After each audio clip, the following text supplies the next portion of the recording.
शनिवार 21 जनवरी की सुबह सुबह वन विभाग के 26 अधिकारियों की टीम केरल के जंगलों में घुसी। टीम पूरी तरह से साजो सामान से लैस थी। इसका मिशन था एक दुष्ट हाथी पदयप्पा को बेअसर करना। आखिर ऐसा क्या कर दिया इस हाथी ने जो पूरा वन विभाग इसकी जगह बदलने को आमादा हो गया है। आइए जानते हैं तफसील से। नमस्कार दोस्तों, मेरा नाम है अमित मिश्रा और आप देख रहे हैं न्यूज नेशन का डिजिटल प्लेटफॉर्म। साल 1999 में साउथ के सुपरस्टार रजनीकांत की एक ब्लॉकबस्टर फिल्म आई पदयप्पा। इसमें रजनीकांत के पूरे लटके झटके और एक्शन था। फिल्म काफी हिट हुई और इसके नाम पर केरल के जंगलों में एक हाथी का नाम रखा गया पदयप्पा। तो जैसा हाथी का नाम रखा गया वैसा ही हाथी का स्वभाव भी हो गया। पूरा मस्त मौला, जब चाहे जहां रुके, जब चाहे जहां खड़ा हो जाए। इसके लंबे लंबे दांत इसे अलग पहचान देते। इसे देखने लोग दूर दूर से आने लगे। लेकिन 2 साल पहले केरल के जंगलों से एक हाथी के उपद्रव मचाने की खबरें आने लगी। पता चला ये उपद्रव पदयप्पा ने मचा रखा है। इसके बाद से ही कुछ लोग ये अफवाह फैलाने लगे कि लोग जानवरों के प्रति क्रूर रवैया अपनाते हैं और इसके चलते ऐसा हो रहा है। हालांकि बाद में पता चला कि ऐसा कुछ नहीं है। जहाँ ऐसा हो रहा था वह केरल का मुन्नार जिला था। मुन्नार अपने बड़े चाय बागानों और झरनों के लिए जाना जाता है। यह बड़ा ही फेमस टूरिस्ट स्पॉट है। इस इलाके की दूसरी पहचान बना हाथी पदयप्पा। लेकिन उसने कुछ दिन बाद उत्पात मचाना शुरू किया। या इससे पहले आम लोगों और टूरिस्ट के साथ बड़ा घुलमिल कर रहता था। पदयप्पा यहाँ की गलियों में आराम से घूमता। इसके बड़े बड़े दांत जिन्हें देखकर लोग दूर से उसे पहचान जाते। टूरिस्ट और आम लोग इसे प्यार से अपने हाथ से बना खाना भी खिलाते। यही नहीं, विदेशी टूरिस्ट इसके साथ फोटो भी खिंचवाते। इसकी फोटो कई बार सोशल मीडिया पर भी शेयर हुई हैं। कुछ साल पहले जब मोटरसाइकिल वाला पदयप्पा के पास तेज रफ्तार से गुजरा तो वह थोड़ा घबरा गया। पदयप्पा ने पास की झील में मौजूद बोट्स को नुकसान पहुंचा दिया। हालांकि इसके अलावा वो कभी गुस्से में नहीं दिखा था। इसकी तस्वीरें और वीडियो सोशल मीडिया पर शेयर किए गए। कुछ समय पहले पदयप्पा दूसरे हाथी से लड़ते हुए भी घायल हो गया था। इसके बाद से वो मुन्नार में नहीं दिखा, मगर लॉकडाउन के बीच ये फिर से मुन्नार की गलियों में वापस आ गया। भले ही पदयप्पा के रंग ढंग टूरिस्ट को भा रहे थे, लेकिन लोकल लोगों का जीना दूभर हो गया था। स्थानीय रिपोर्टों में 500 से अधिक घटनाओं का जिम्मेदार पदयप्पा को बताया गया। 2022 में एक अधिकारी वन विभाग की रिपोर्ट में कहा गया कि पदयप्पा 176 बार फसलों को नुकसान करने और 13 बार संपत्ति को नुकसान पहुंचाने का जिम्मेदार था। इस हाथी का ज्यादातर वक्त जंगल के बाहर इंसानी बस्ती के आसपास बीतता था। इसका परिणाम यह हुआ कि पिछले कुछ महीनों में पदयप्पा तेजी से हिंसक हो गया। अक्सर वह इंसानों और कारों को दौड़ाने लगा।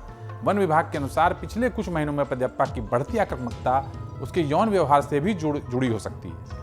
मनोरमा ऑनलाइन की रिपोर्ट के अनुसार मुख्य वन्यजीव वार्डन गंगा सिंह ने 24 नवंबर 2022 को धोनी जी नाम की जगह पर हुई एक घटना के बाद येदियुरप्पा को इलाके से हटाने का फैसला लिया। इस घटना में जब हाथी ने युवक को दौड़ाया तो भागते समय युवक फिसल गया, जिससे उसका हाथ टूट गया। घटना को लेकर जिले के लोगों में आक्रोश फूट पड़ा।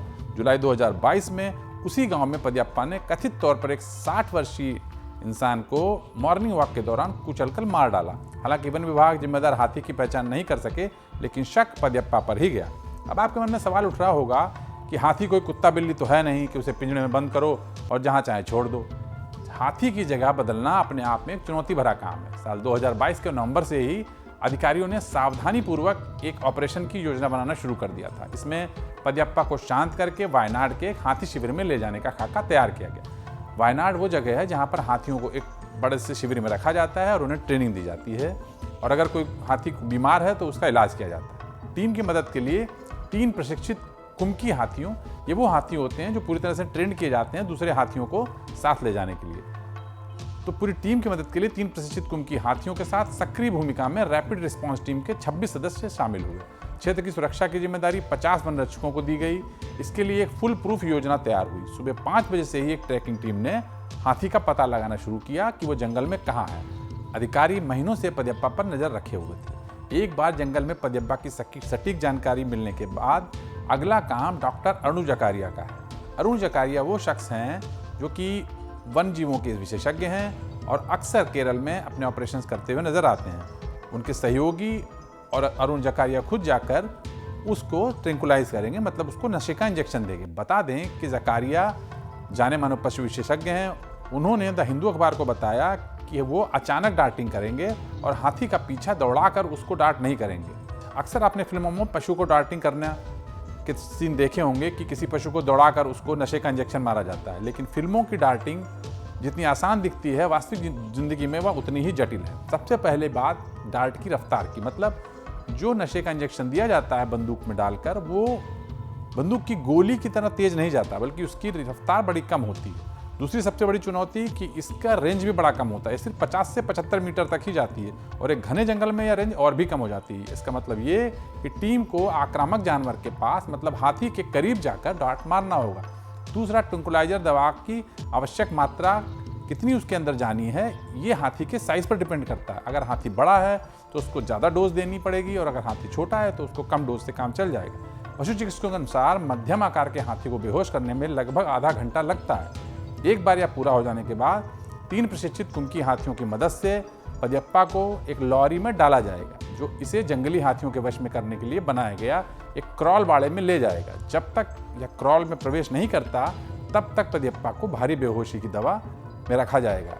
ऐसे हाथी को बेहोश बनाए रखने के लिए पशु चिकित्सक को एक बार से ज़्यादा भी नशे की खुराक देनी पड़ सकती है। फिलहाल हालात ये है कि वन विभाग की एक बड़ी टीम जंगल में जाल बिछा कर बैठ चुकी है। अब देखना है कि वो पदयप्पा को पकड़ पाते हैं या नहीं। इस बीच पशु प्रेमी एक ज़रूरी सवाल पूछ रहे हैं। वो कह रहे हैं कि असल में गलती पदयप्पा की नहीं, बल्कि इंसानों की है, जो खुद पदयप्पा के इलाके में बस गए हैं।